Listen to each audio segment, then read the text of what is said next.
Hello and welcome back to Padho To Aise. So we are discussing 1000 most important question of UGC NET JRF paper 2 political science. This is lecture number 6 out of 40. I already have uploaded 5 other lecture. You can also go and watch them. Myself Abhishek Kumar Mishra. I'm 3-time JRF qualified in political science, instructor in US and a PhD scholar. You can also buy our test series on our app Padho To Aise. This is only available for Android, and also the people who use iOS can use our website in order to buy these test series and the courses whatever we have.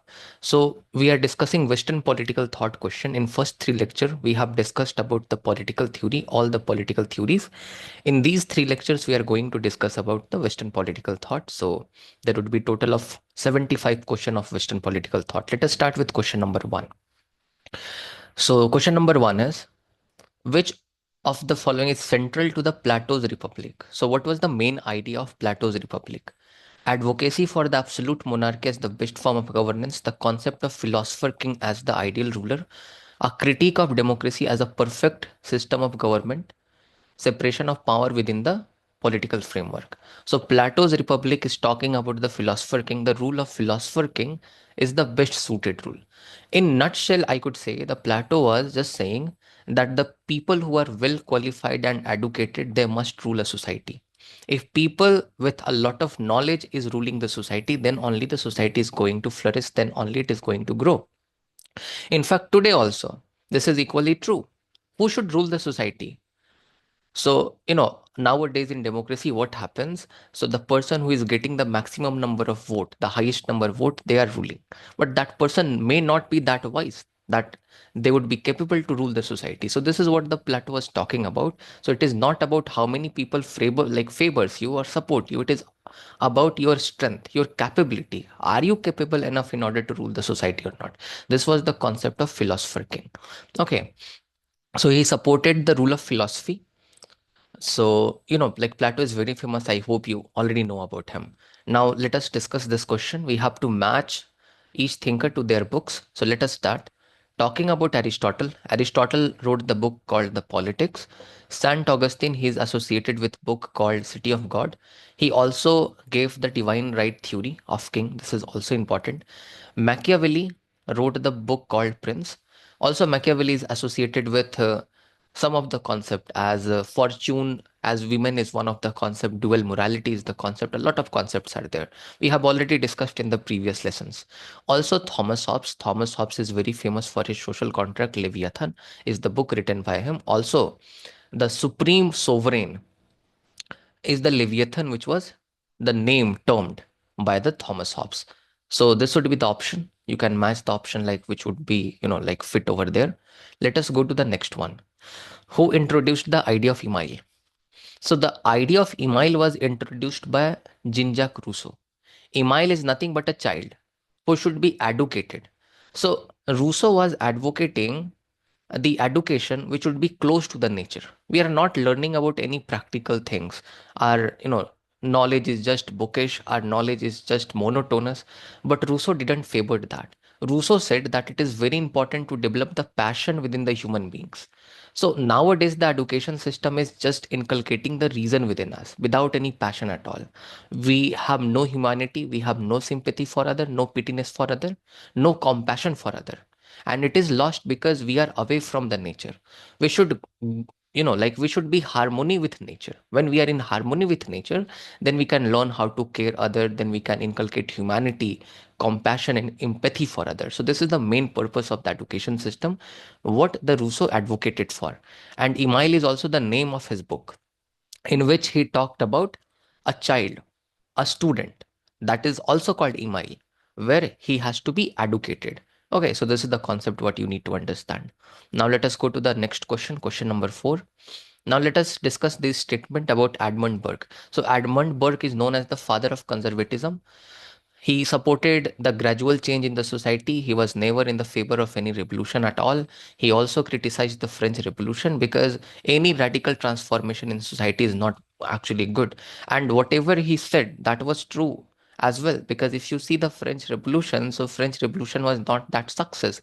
That was quite disastrous. If you talk about that, how Maximilien Robespierre captured the power in France.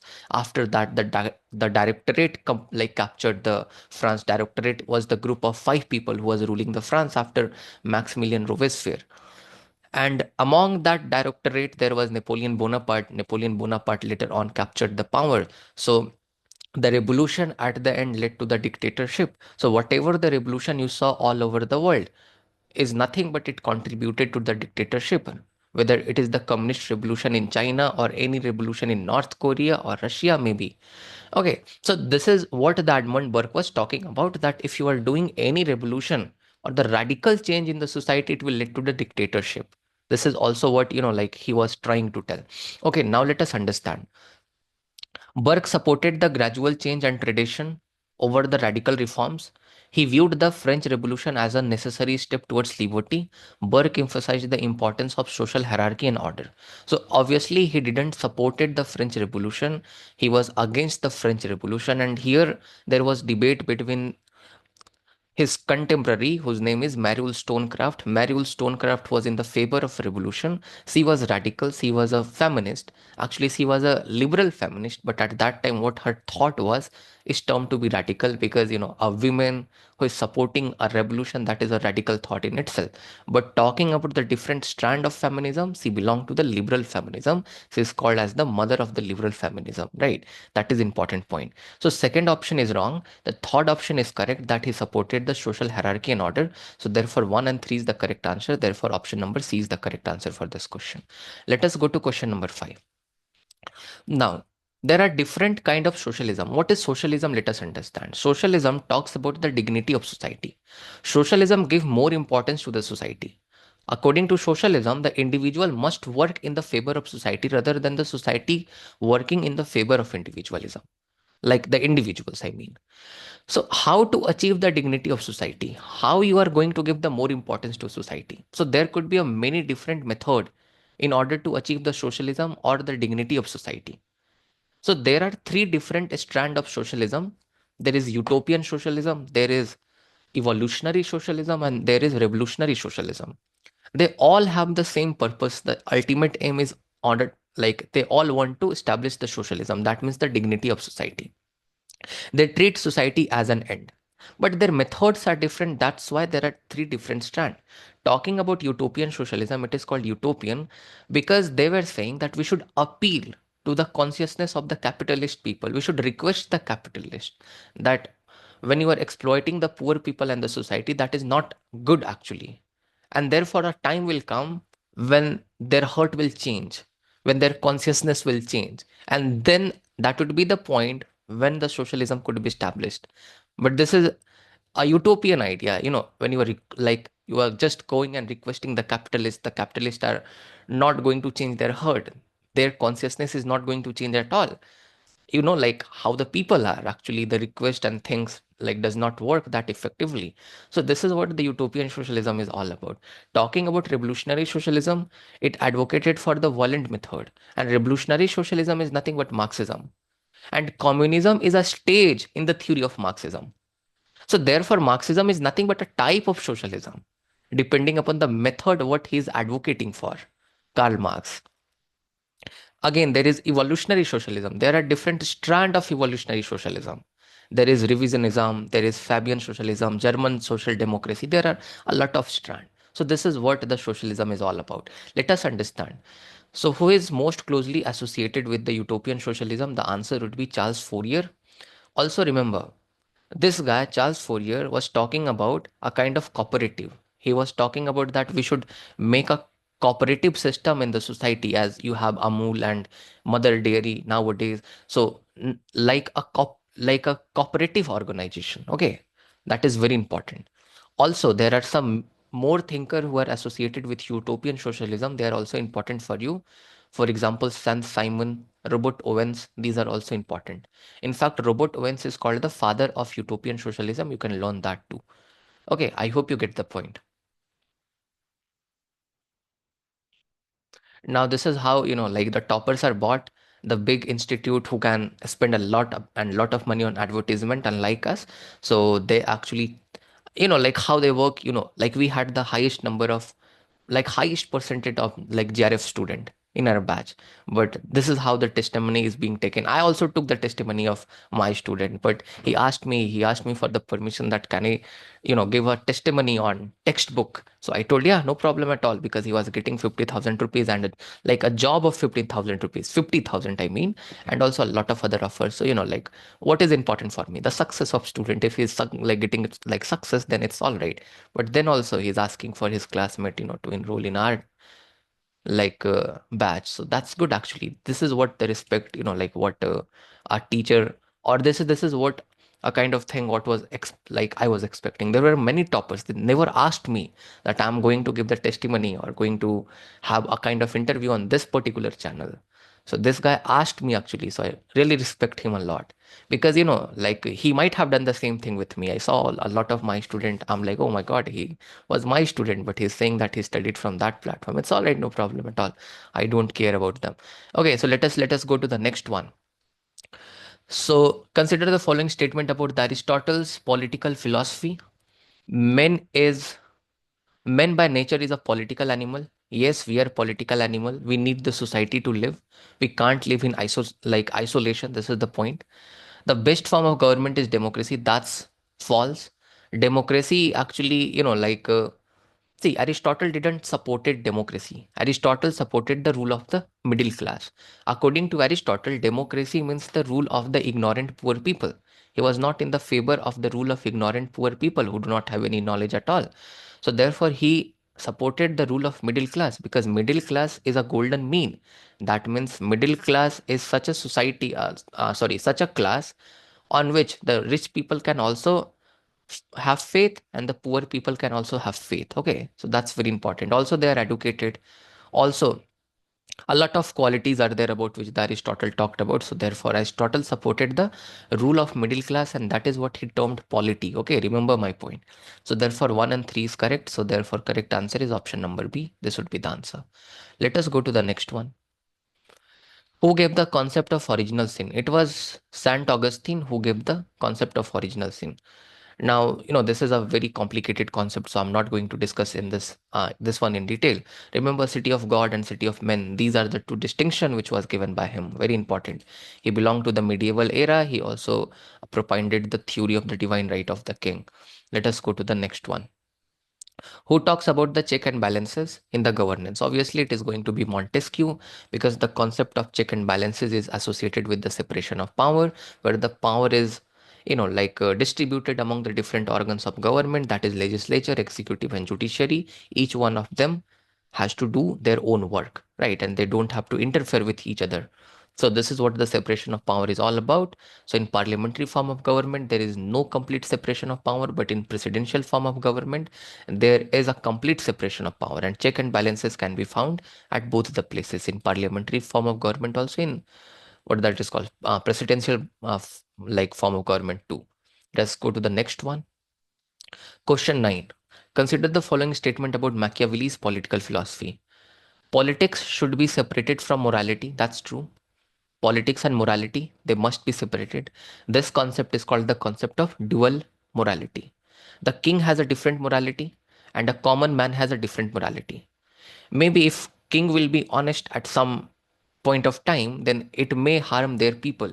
It may be, it may be not good actually for the society or maybe for the state. So therefore, the morality of king is different. If king is telling some lies, then also that is accepted, that is justified in the favor of the national interest, in the favor of the state. Okay, but on the other hand, the common man must be honest. Okay, so therefore there must be two different kind of morality for a king, for a prince, and a common man. This is what the Machiavelli is talking about. A ruler must rely on virtue alone to maintain power. No, it's not only the virtue alone. You need to be, like powerful also, right? You need to be like a fox as well as a lion. You should be virtuous like a fox. You must have you must be cunning. You must be clever. so that you could understand that what the people are plotting against you. But if you understand that people are plotting against you, then how you will fight back, how you will defeat that conspiracy if you don't have the power? Then therefore you need to be a lion at the same time. You need to be a fox in order to get a clue that what are the conspiracy and what are the things the people are cooking behind you. Also, you must have the guts in order to control that, in order to retaliate against that. Therefore you must be a lion also at the same time. So therefore virtue alone is not enough. That statement is wrong. Fear is more reliable tool than love in governance. Yeah, the if people, they are going to love you, then they may actually, if you make a mistake, then that love will like may transform in indiscipline. But if the people, like people are fearful of you, then obviously they are always going to respect you. Okay, this is the point. Let me check my mic. I think my mic was working properly. Hello, hello, hello. Yeah, I think everything is fine. Let us go ahead. So therefore answer was 1 and 3. That means option number A is the correct answer. Let us go to the next one. Okay, so, which of the following is a key idea of Charles Fourier concept of utopian socialism? As I already told you, he was talking about the cooperatives, like community, right? Which is called the phalanx, right? Phalanx. Okay, this is the important point. So he was talking about the establishment of the small cooperative community called the phalanx. So that's important. Okay, let us go to question number 11. Just a second. Okay, yeah. According to Aristotle, politics, which of the following best describe the natural purpose telos? So, like what is the purpose of the society, like the state? So, purpose of the state is in order to inculcate the moral and intellectual, kind of skills in the individual. That is the telos or the purpose of the state. So, statement number second is correct, to provide the condition for individual in which he can achieve the moral and intellectual excellency. Okay, now let us go to the next one. Now, yeah, this is question number 12. So, here are the books written. Plato wrote the book The Republic. John Locke is associated with two treatises of government. Then, Social Contract is written by Jean-Jacques Rousseau. Muriel Stonecraft wrote A Vindication of Right of Women, and you can check that out. Okay, let us go to the next one. Okay, which of the following thinker critiqued democracy, and he said that like democracy is a kind of mob rule in their political philosophy? Obviously it is Aristotle. Aristotle was talking about that democracy is the rule of the ignorant poor people, and he was not in the support of democracy. This is very important for us, we need to understand. Okay, now let us go to the next one. Consider the following statement about the Saint Augustine City of God, which is the book. So the city of God represents the spiritual community of the elect. The earthly city can never embody the true justice. Augustine equated the church with the city of God. See, these are the statements. So over here, we need to understand about the statement number one. So statement number one and two are correct because he never said that the church is going to be the city of God, because church is in the realm of the city of man. He distinguished about two different cities. So third is the wrong one. So city of God represent the spiritual community. Okay, so the spiritual community is there. Earthly city, which is the city of man, can never embody the true justice. That's also true what he said. So let's go to the next one. Okay, here. Which of the following thinker talks that the idea, with the idea history unfold through the, okay, with the idea, so he is giving importance to the idea and saying that history unfold through the dialectical process, with each stage resolving contradiction with the previous one. So he talked about that idea is the essence of universe, and if you make the change in idea, then there would be the change in the society, in everything, in education, in religion, in everything. He also gave that how the ideas are changed. So that chronology was given, that process was given, which is called the dialectical method. And that dialectical method was thesis, antithesis, and synthesis. It was given by G.W.F. Hegel, right? Very important. Remember my point. And on the other hand, the matter is the universe essence, right? Or the essence of universe. It was said by the Karl Marx. This is F.M. Marx. He's associated with public administration, okay, not with political thought. Okay, let us go to the next one. Which of the following thinker emphasized the need of positive freedom and its role in self-realization? So positive freedom is nothing but the,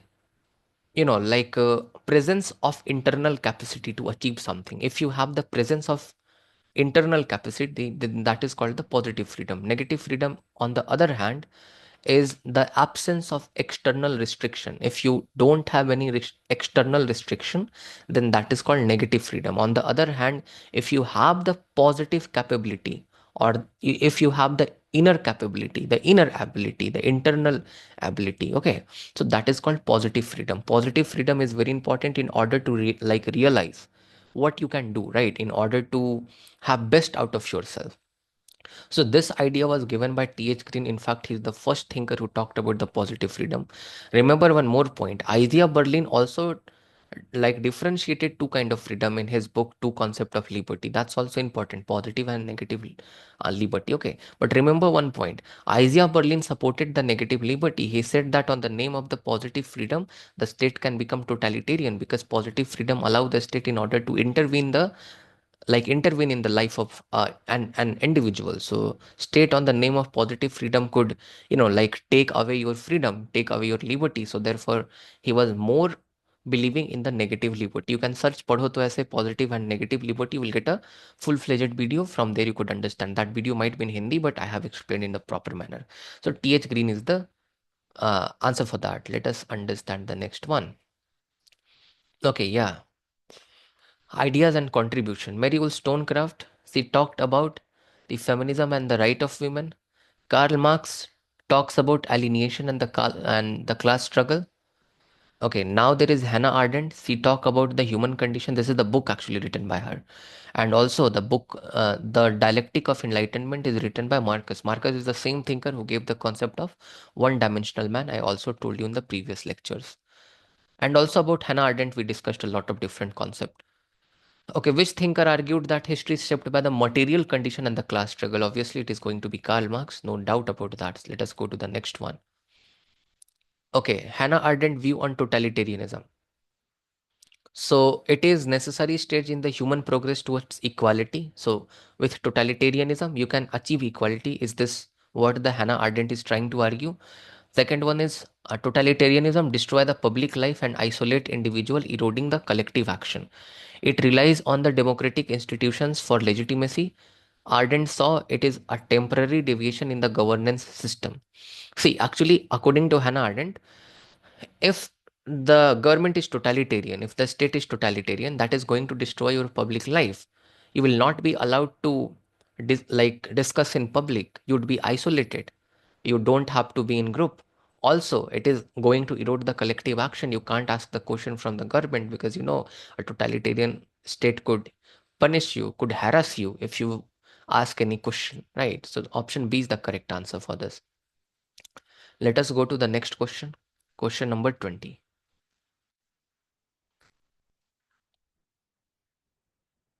Okay. Which thinker is associated with the idea of anarchism involved the cooperation and the mutual aid? So who talked about that? Okay, what is anarchism? First of all, anarchism advocate for the absence of any central authority. Anarchism advocate for abolishing the state, right? That is very important. But what if the state would be abolished? How the society would be governed? There must be some alternative. So different thinkers in anarchism give different, concepts, right? For example, PJ Proudhon gave a different concept that is called the mutualism, right? That is important for us. So there is a different concept given by different thinker. Then George Sorel is talking about something else. Godwin is talking about something else. So here the mutual aid, that each and every one of us would be cooperating with each other and helping each other. If I have more PD, I will donate that PD to some other person, and in lieu the lentils would be donated to me by the other person. So this was given by Peter Kropotkin. This is very important, right? Prince Peter Kropotkin is the answer for this. Let us go to the next one. So, who among the following is associated with the environmental ethics and deep ecology? See, there are two kind of ecology, shallow and deep. So both are talking about preserving the environment, preserving the environment. But try to understand the difference. Deep ecology is treating the environment as an end. On the other hand, like deep ecology treat the environment as intrinsic value. I'm going to explain what this intrinsic value means. On the other hand, the shallow ecology is talking about the environment as an instrument or as a means. So shallow ecology is saying that we should protect environment because they're important for human beings. We need pollution free air, we need good water. That means the environment is a means. Environment is something which support the human life. That is why we should protect the environment. This is what they are saying. On the other hand, the deep ecology talks about protecting the environment because it is end in itself. They are important in themselves. We human being, like we human being are not everything in this universe or in this world, on this planet. We are just one different kind of species among other species, like a cow, like a dog, like a different chicken and all, right? Getting my point? But what we believe that everything, whatever we have on this planet is just in order to serve our taste, in order to serve our leisure. And this is what, what we are thinking about. So this is what we need to understand. Deep ecology. Okay, so deep ecology is talking about we should protect environment because environment is important in itself. It is important for us. It is an end for us, right? And Arne Nass is the thinker who talks about the deep ecology or ecologism, right? Very important. Now let us go to the next one. Okay, so William Godwin, he is associated with anarchism and political justice. Herder is associated with nationalism. He gave the concept of romantic nationalism. In fact, he's called the father of nationalism sometimes. Remember that. And cultural relativism. Also, Alexis de Tocqueville is associated with the tyranny of majority concept. He also wrote the book called Democracy in America, and uh, also actually, like he's also important because he gave the critique of the American democracy. Talking about Marcus Garvey. So Marcus Garvey, he's talking about the Pan-Africanism. That means all the state of Africa could come together, could make United African State. So he talked about the advocacy of the black emancipation, like how the Africa could be emancipated, how it could be freed, how, the needs of the African people could be fulfilled. That's very important for us. Okay. Let us go to the next question.